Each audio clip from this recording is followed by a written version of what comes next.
Welcome to Naked Reflections, brought to you from the Wolf Institute. I'm Ed Kessler, and each week I'll be taking an in-depth look at the stories reported by our friends over at the Naked Scientists. What does the latest scientific stuff mean for the rest of us? Stay with us and find out. Playing God or ridding the world of disease, creating a super race or laying bare our deepest human nature or nurture for that matter. Many discussions of genetics are framed with melodramatic cliches that do little to illuminate. Meanwhile, best-selling books like The Selfish Gene have become a sort of clarion call for, what I would think is a kind of complacent atheism, but doubtless I'll be challenged on that. Developments in our understanding of genetics have profound implications for our self-understanding and self-determining, medically, ethically, legally, and so on. Now, as a person of faith, I too have had to think about quite seriously what's going on with genetics. Are we playing with genetics? But genetic experimentation predates our modern understanding of genetics, and here's Professor James Serpell speaking on the Naked Scientist podcast. In the 1850s, Victorians started to focus on dogs as a kind of a hobby breeding species. You've got the creation of something called the dog fancy. Prior to the 1850s, there were lots of different breeds, or more correctly, land races of dogs out there. People took these local varieties and then, as it were, genetically isolated them from the rest of the dog population and started breeding like to like. They created stud books so that they knew exactly who had been bred to whom. That in itself creates problems because you've got such a limited pool of genes to draw upon in the first place, and you also get things like inbreeding depression occurring and founder effects and genetic drift and so on. With me to discuss the question of genes and our manipulation of them are Dr. Dennis Alexander, Emeritus Director of the Faraday Institute and author of the forthcoming book, Are We Slaves to Our Genes? Dr. Julian Hubbard, Fellow of Jesus College, Cambridge and Director of the college's Intellectual Forum, and Dr. Kitty Alone, researcher here at the Wolf Institute. Well, welcome all. Dennis, can you say something about the study of genetics, just to kick us off? Well, we really have to go back to Gregor Mendel way back in the middle part of the 19th century, who didn't study genes because the word wasn't really yet invented. But he certainly discovered the inheritance using peas and other things like that, other plants like that, to work out that there are particles. Somehow there are particles that are inherited by peas that determine their characteristics, whether they're wrinkled or smooth and all that sort of thing. But his work was actually published in a very obscure German publication that most people didn't read very much. And it was then rediscovered back in the early 1902, 1903 is really we get the rediscovery of genetics as it then came to be called. And we get people repeating Mendel's work using different species and so forth. And then you get work on rats starting up and so on. And that led actually to an era of quite strong genetic determinism in the early part of the 20th century. And that carried on for quite a while. But nobody really knew what a gene was. They knew there was a gene, there was a particle, something was inherited. First of all, people thought it was proteins, actually, because proteins have a lot of information in them. But that gradually faded away. Then it was demonstrated to be DNA. And then finally we get the double helix, great discovery, Watson and Crick in 1953, published in a one-page article in Nature, one of the shortest papers in Nature you can get, but wow, so profound, and it's changed the whole pattern, the whole history of genetics since then. Were people nervous in terms of the wider public? Because today there is public unease about this whole question of the study of genetics and modification. Was there unease in that early period, the late 19th, early 20th centuries? In the early part of the 20th century, yes. The thing was that determinism was really ridiculous. And so people actually thought there was a gene for everything, a gene for intelligence and a gene for race and a gene for this, that, and the other. And that actually led to quite a big reaction. Again, the pendulum swung. So the pendulum's been swinging during the course of the 20th century. Early part of the 20th century, strong determinism. Then you get a strong behavioral kind of swing against it, if you like. The environmental emphasis became much greater. And then after the Second World War, with, of course, the horrendous use of eugenics and so forth in the Second World War and the Nazi Germany and so forth, all that well-known history, there was a very big reaction against even using twins or something for studies. That was right out of the court, for a couple of decades, and really just picked up from, I would say, the 60s onwards. It began to pick up again. And then you get the birth of molecular biology, what we call now called molecular biology, the use of genetics to understand the genetic code and how it's translated into protein structures, all that kind of thing. Kitty, can you relate to this sense of unease about the study of genetics? Yes. I mean, from a psychological perspective, it is almost inevitable, really. So we have many sort of biases in our cognition that almost predict this response to genetic modification. So, for example, there's a lot of work done on something called psychological essentialism, which is this sort of idea or this fixed belief that everything has an invisible yet immutable, unchangeable essence, if you like. So people reason about DNA as being the essence of an organism, and to sort of manipulate that or modify that is sort of perceived as being quite freakish or monstrous. So there is this intuitive, it's almost like the logical outcome, really, of the way that people reason about the unchangeability of the essence or the DNA of an organism, that gives people this idea that there's something freakish or monstrous about it, that it is something unnatural. It doesn't surprise me that there is this huge sort of fear of genetic manipulation. Even the word manipulation, I think, sort of is a loaded term. Julian? So I think there's a difference between the study of genetics and how people respond to that, which I think is generally positive, interested. People talk about, eye colour, hair colour, all sorts of things. It's seen as a more interesting, fun thing. And genetic modification. I think there is a difference between modification, manipulation, and understanding how it works. I mean, my own work was on understanding how actually non-double helix DNA makes a difference. And so, it's quite fun. I don't think it led to a sense of unease. I certainly never had that as a response. But as you say, it's the change where people are a bit uncertain about what that might all mean. And it's funny in some ways because we've been doing it for a very long time. Most crops were unrecognisable in their original form. Farm animals have been bred to be extremely different, and that's happened over tens of thousands of years. And it's a fascinating thing that when we didn't know what we were doing, people were more relaxed about it, and you don't get that same response to crop breeding, for example. Once we know what we're doing, people see it in a very, very different light. Isn't it because it's affecting us? I mean, it's one thing to modify crops, modify maybe animals, but once you start dealing with human beings, that's the fear because it's very close to home.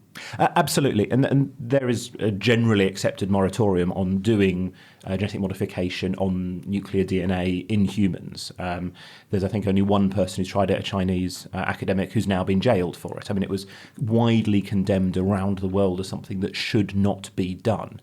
I think there are good reasons because we're still a long way away from really understanding exactly how everything genetic works. There are some things which we understand pretty well, and there's some quite deterministic mutations. If you have this mutation here, you will get this condition, and that's one I took. But there's lots of other areas where we don't know. We used to talk about junk DNA, and most of the human genome used to be described as junk. And it turns out junk in this sense is a technical term which means very important stuff that we don't understand yet. Some of it may well be junk, but some of it, the only thing we know is that it absolutely matters.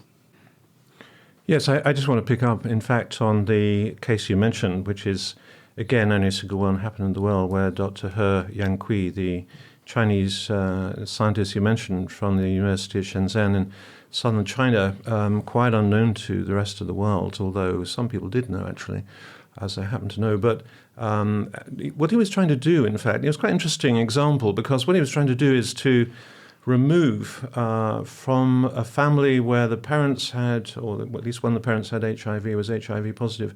So his idea was to remove a gene out of their children by artificial means in the lab, which would enable the offspring, therefore, to be resistant to infection by the HIV virus. And you think, oh, well, that sounds quite good, really. But, of course, what he missed was a lot of things. One was he didn't have proper ethical approval, I think, as far as we know. Secondly, the problem was that we don't really know if you lack that particular gene which encodes a particular protein, what other effects it might have on people. And again, that's germline. That's in the actual sex cells that we passed on to succeeding generations. So what effect will it have? What choice do they have, the other generations, about lacking these genes and so on? So it raises huge ethical, But where's the line then? There must be. We know there's huge investment in the medical field and in terms of genetics and modification to deal with disease. I mean, where is the line? What's acceptable and what's not acceptable in terms of genetic modification? I think most people would make a clear distinction as much as they can between healing and enhancement. Now, there is a fuzzy boundary, as we all know, between those two.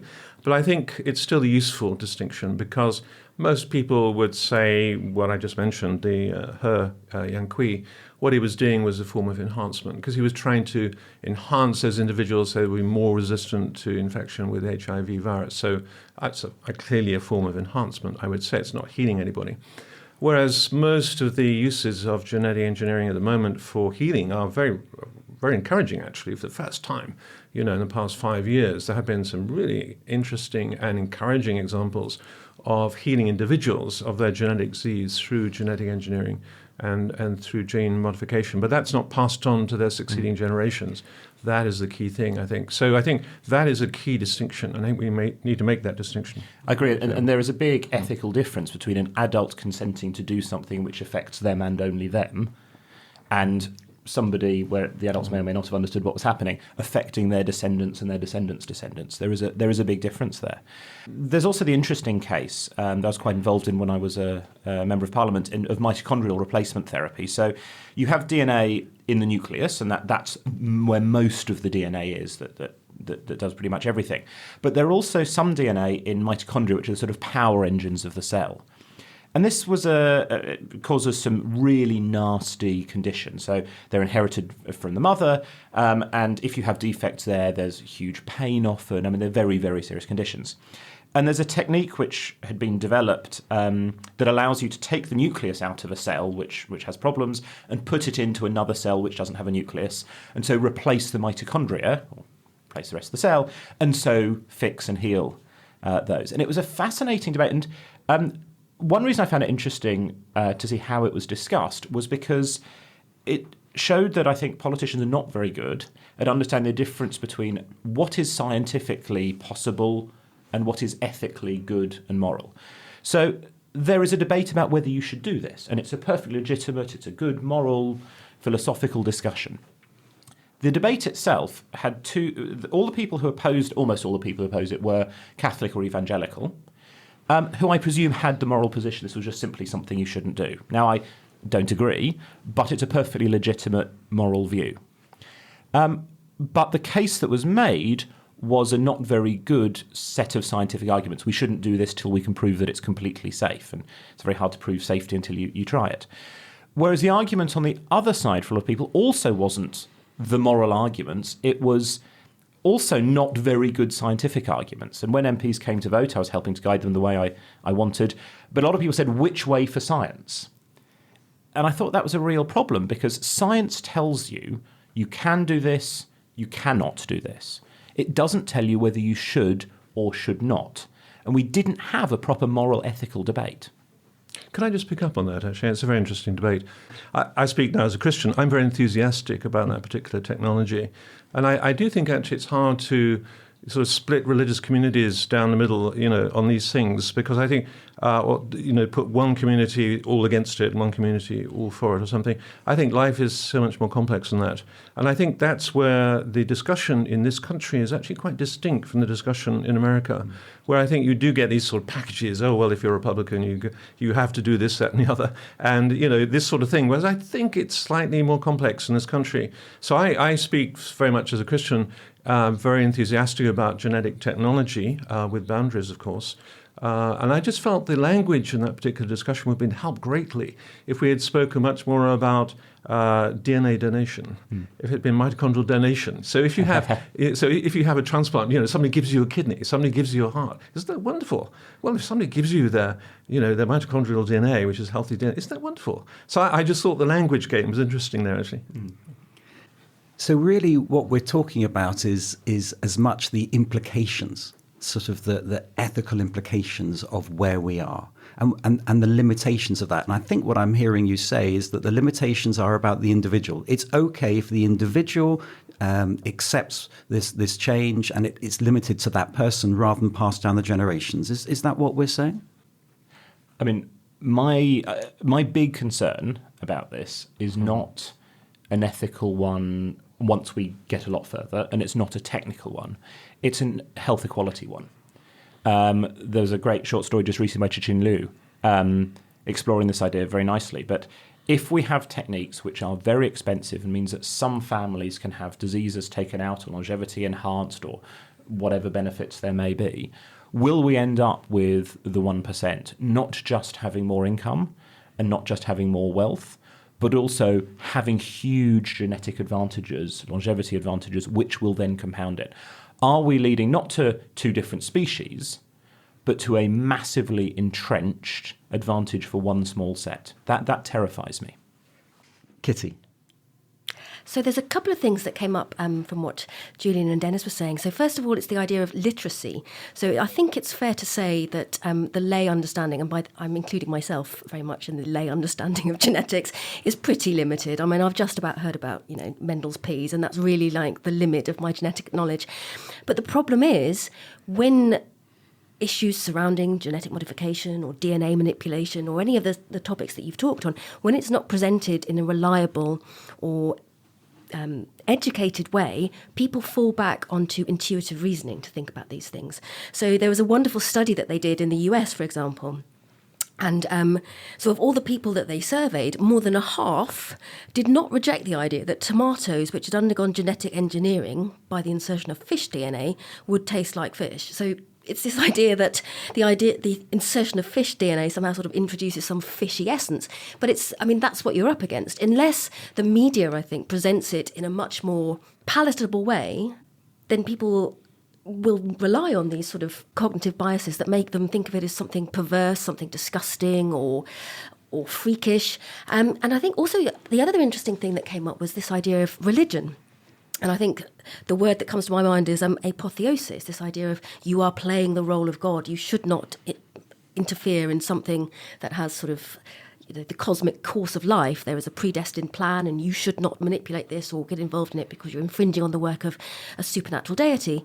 But I don't think it's fair to sort of level it just at the religious community and say, oh, well, it's people of faith that are holding back this progress that we're making, as you were saying, Dennis, because actually unease surrounding genetically modified crops, for example, is just as pertinent as it is in the secular community as it is in the religious community. So I don't think it's fair to sort of say that this is just a problem that's being created.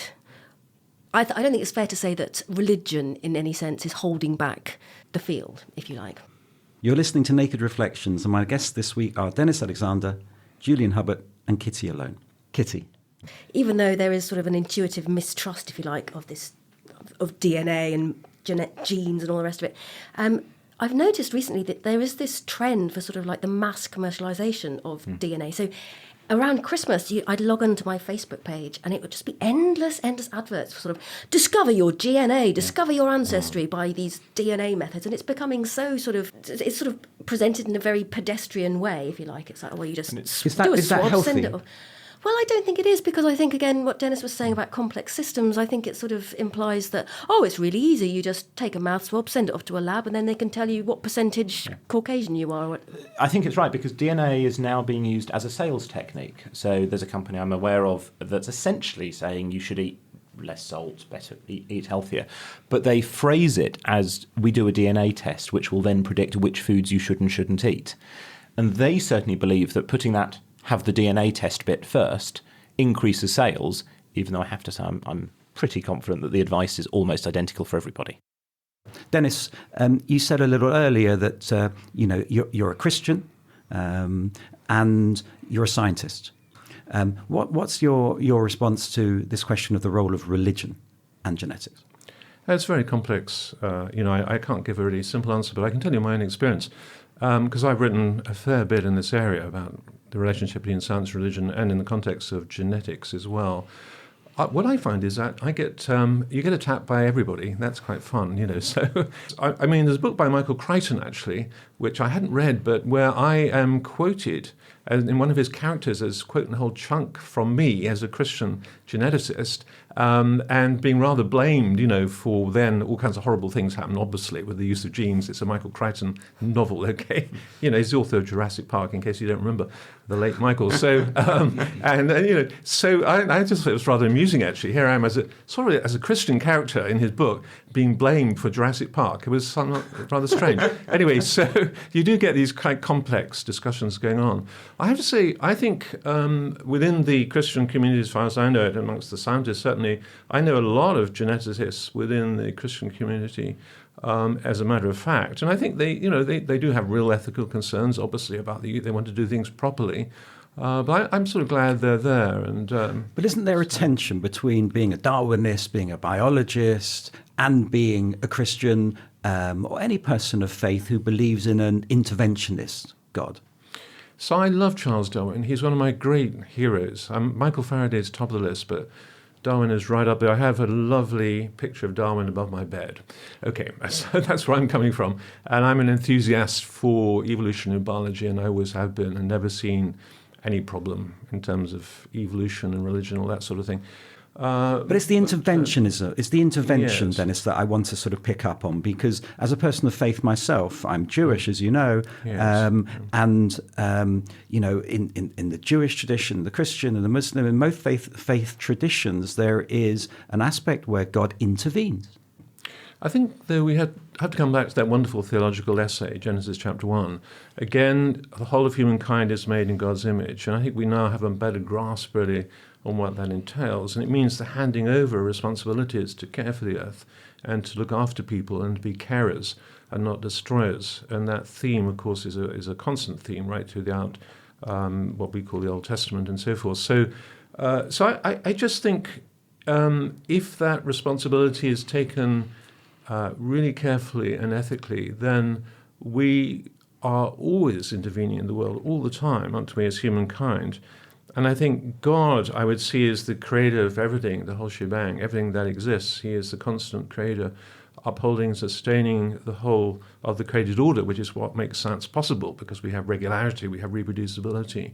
And that is, if you go back to the roots of modern science, of course, you see it's believers who started the whole show. I mean, if we go back to the early modern period. Julian, as a patron of Humanist UK, how would you respond to what Dennis has said?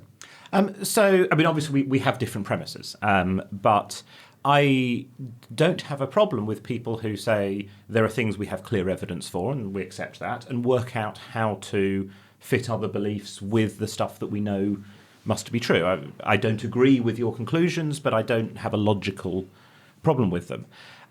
What I do find, and I have come across people, and I would never tarnish all Christians with this brush, is people who say, I know from the Bible what must be true, therefore these experiments must be false, this thing must not be happening. And that's not something I'm suggesting in any way you would articulate. I do find that deeply frustrating. I spent some time in Spain with some people from Opus Dei, as I later found out, who are very much of that view, that if an experiment says something which doesn't seem to fit with what is in the Bible, the experiments must be wrong, false, set up misleadingly. I have a problem with that. The problem of literalism is one that pervades not just the field of religion and belief, of course, but also science and others as well. Oh, absolutely. And there are also people who have sort of almost too much faith in science, that there's this idea that one study was done and therefore this proves things. And actually there are real problems about how people understand how science develops and learns. And one of the flip sides is I've then seen people say, but science used to think this, then it found that this was wrong, therefore we should believe all of science is completely wrong. We used to think Newton was quite good, then Einstein said he was wrong. It's like, well, he didn't quite say he was wrong. He built on what we had already. So I think there are real problems about understanding what actually goes on with philosophy, belief, faith, whatever, and also about science and the scientific method. It's not as simple as Popper suggested. It's not the version that is taught in schools of how you go about learning. I think you're completely right. Science is not simple, but I'm so glad that Dennis brought up, a geneticist, brought up Jurassic Park, because I was going to mention it. And I thought, they get a psychologist on the show and all she can manage is, Jurassic Park. But what I think Jurassic Park shows is that people really don't understand the process of science. And it makes for a great story to have, this genetic manipulation that creates these monsters. I mean, it's something that Mary Shelley exploited to fantastic effect in Frankenstein, and it's clearly something that people are really intrigued by or attracted to, this notion of the devilish scientist who plays God and who creates a monster. But I think it really, at the heart of that is what Julian mentioned, this idea that people don't understand the process of science because it's counterintuitive. It's counterintuitive to how our cognition evolved. And a better understanding of the process of science, of the paradigms of science, I think would be helpful for public discourse, perhaps not so much for Hollywood, but definitely for public discourse surrounding science. Could I just pick up also, I think, while we're talking about communication of genetics, I think the language of nature-nurture that was picked up earlier on is not very helpful. Now, that was invented by Francis Galton way back in the Victorian times, first cousin of Charles Darwin. And the trouble is, coming back to your point about DNA essence, I think the trouble is that gives you the idea there's some sort of struggle going on between nature on one side and nurture over here. Or you can talk about genes and environment. That can also be dangerous in that way. And of course, the reality is that if you look at developmental biology, how we all develop and so forth, then everything's woven together in this very complex kind of system. It's a complex system. And the trouble is, communicating complex system is really difficult. It's very difficult. and very Exactly. hard. Yeah. And so people go back to nature and nurture. And I can understand that. It's binary. It's very easy for people. It's just sort of the appeal to nature argument that, nature is good, therefore anything that is natural is good. So anything that is non-natural is bad. And something non-natural would be, for example, lay thinking would be, genetic modification. But of course, that doesn't logically follow that anything natural is good. I mean, some of the most poisonous elements in nature are natural, if you want to sort of think of it in those terms. So I think you're right. That this it either has to be nature or nurture is very misleading, and it's really quite. I mean, I feel in some sense that a bit tired that we're still having to make this. Isn't there also the problem of the speed? Everything seems to be happening more quickly in terms of the sort of, not just communication, but in terms of the progress and discussions, that people feel nervous about the speed of change. Is that also relevant here? Absolutely. And in terms of our understanding of genomics, for example, it has shot on massively. I was an undergraduate not that long ago, and we didn't have a good picture of much of this. We had bits of the genome, whereas now we have the genomes of however many thousand things. The cost of a human genome sequence, thanks to actually partly my PhD supervisor, who's one of the founders of Solexa, it's now Illumina, it's now about $100. And I think also the modern science in that sense is helping us a little bit, coming back to nature nurture, because now from all the genomic sequencing and so forth that we can do so easily, it's become very clear that some of the diseases, some of the mental illnesses, some of the other common things, cardiovascular disease, whatever it might be, there are hundreds, there are thousands of genetic variants involved. Therefore, you can't really have nature-nurture, can you? Because what you've got is a complex system with hundreds and hundreds of genetic variants contributing to a very complex developmental system where you may have something that happens or it may not. So the picture is changing very radically, I think. Well, I hope we brought some light to the changing picture, but I have to bring this podcast to a close. So thanks to my guests, Dennis Alexander, Julian Hubbard and Kitty Alone. And thanks to you for listening. If you'd like to get in touch with any comments, thoughts, feedback, or reflections of your own, you can email reflections@nakedscientist.com. In the meantime, you can find more episodes of Naked Reflections and subscribe to the Naked Reflections podcast at nakedscientist.com/reflections. Do join us next time.